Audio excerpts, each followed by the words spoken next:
Now, this is a long one, but a juicy one. Okay. I'm female 49, and I've got a big problem with my daughter-in-law. She wrote big, B-I-G-G. B-I-G. G-G. Notorious. Okay, sorry. She did 4 capital G's. It's big.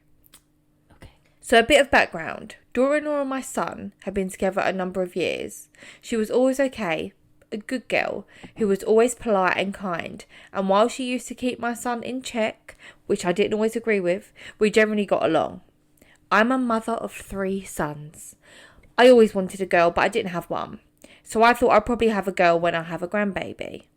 Right? Can we just circle back?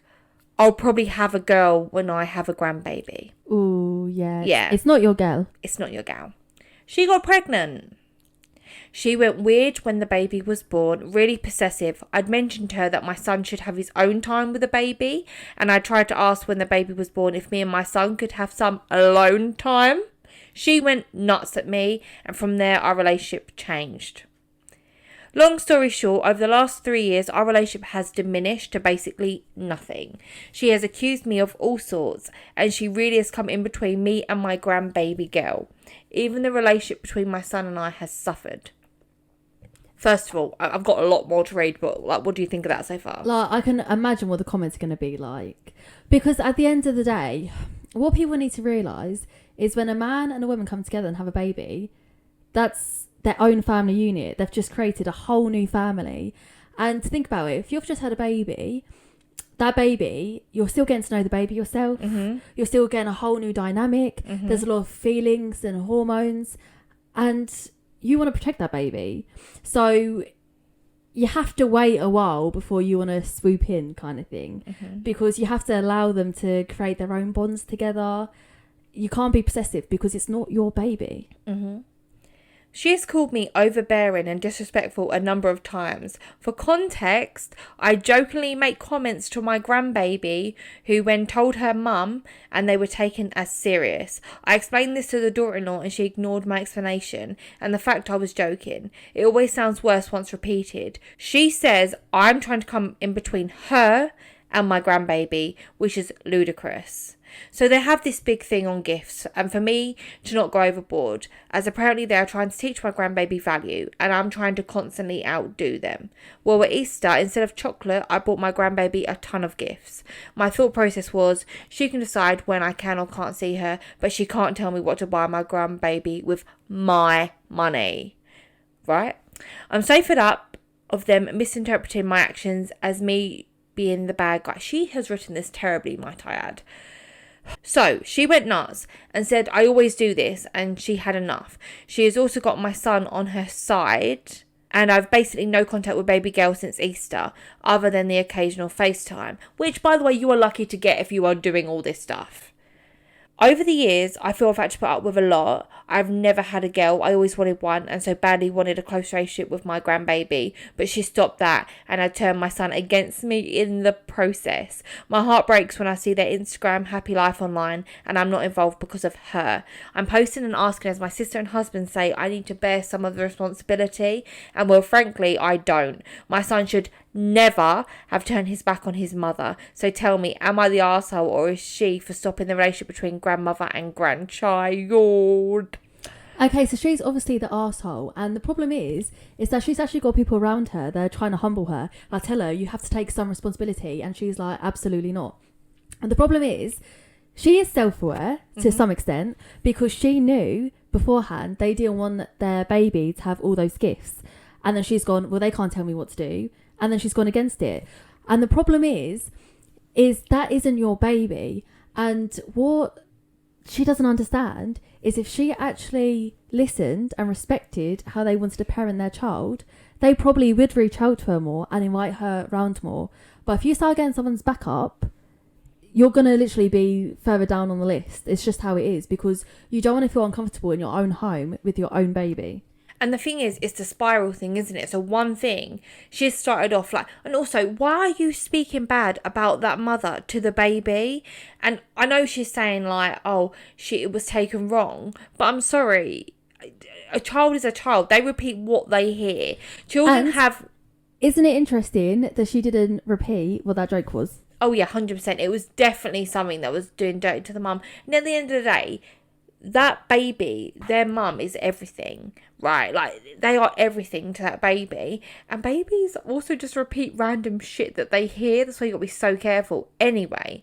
But the fact that, you know, she's actively saying it to her, I'd love to know what it was said. And this woman hasn't taken her post down. Like, even though she was being slated in the comments, might I add, she hasn't taken it down at all. And I just think she just wants one person to be like, oh, and to be fair, there were some old ladies in there defending her. And you know that they're the same terrible mother-in-law that they're dealing with that shit. Like, yes, your child has had a child. Mm-hmm.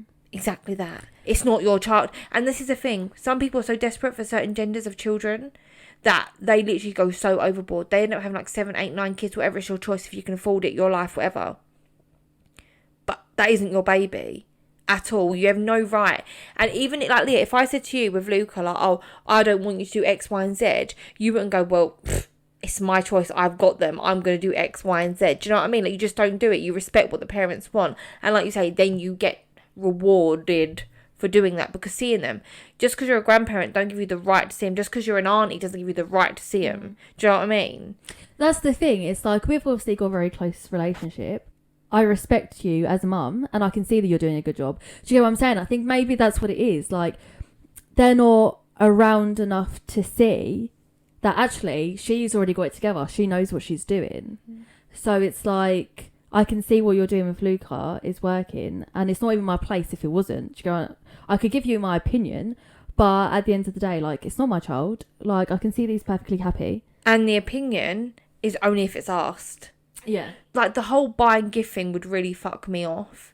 It would. Because, like, we've already spoke about with Luca, like, we don't want him to be spoiled. He's not going to go without.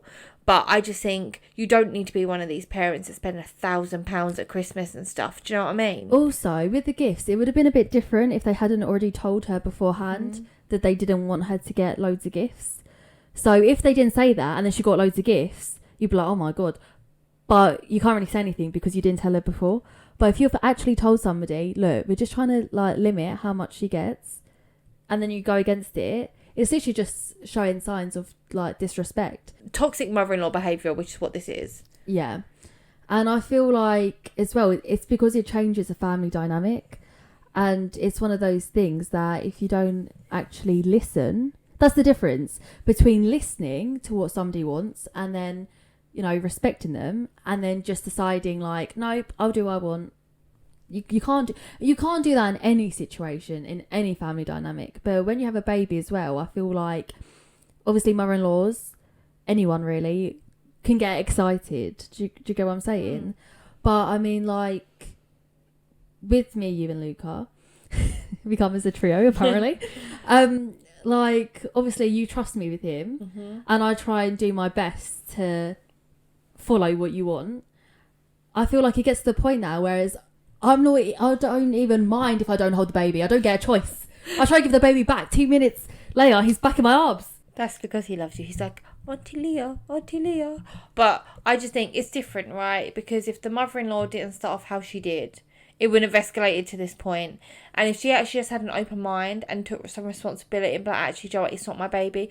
The whole crux of this is that she wanted a girl. She never got a girl. She's now living vicariously. Is it vicariously? Yeah. Through her grandchild.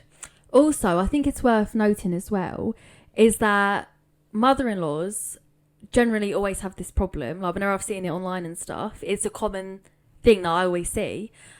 But there is a difference because, unfortunately, when you are the mother-in-law, you don't have a close relationship with your daughter-in-law as they would have with their own mother. So they might feel pushed out, but like, unfortunately, it's just the way it is because you feel more comfortable with your own mum or like your own side. Do you know what I'm saying? Thing is, though, in the comments of that post, there were some people that were saying like how good of a relationship they have with their mother-in-law, and they were talking about it, and then others were saying, yeah, I have a really bad relationship with my mother-in-law, and I'm going to use that to them when my child has a child. I will break that generational like issue. Yeah. So I do think us as a generation and below, we are literally taking all the previous shit and like stopping it with us. Yeah. So it'll be interesting to see like the next 50, 60, 70 years how that changes and if it is as bad. And to be honest, I feel like there's a way that you can resolve certain situations. I feel like being really open and honest and talking it through is a good thing to do. But you can only really fix that if both sides are willing to listen to each other and then try and resolve it. But obviously, the daughter-in-law has been really open, has told the mother-in-law numerous times, but she doesn't want to listen. And it's not even about having an argument, but you literally can't move on if one side isn't willing to compromise. 100%. And when it comes to somebody's baby, there's no like compromise there. No. Literally, they won't win. And the thing is I don't like is that she was like, she's turned my son against me. No. Your son has seen how toxic you are being and has decided to like, no, I can see this and I'm going to side with my wife because my wife is right in the situation and not just like side with the mum just because it's the mum. That really like would, if that was written differently, I'd be like, divorce him. Divorce him. But no, the mother-in-law is the asshole. She's not the asshole. No. Yeah, the mother-in-law who wrote that is the asshole. The mother-in-law's the a-hole.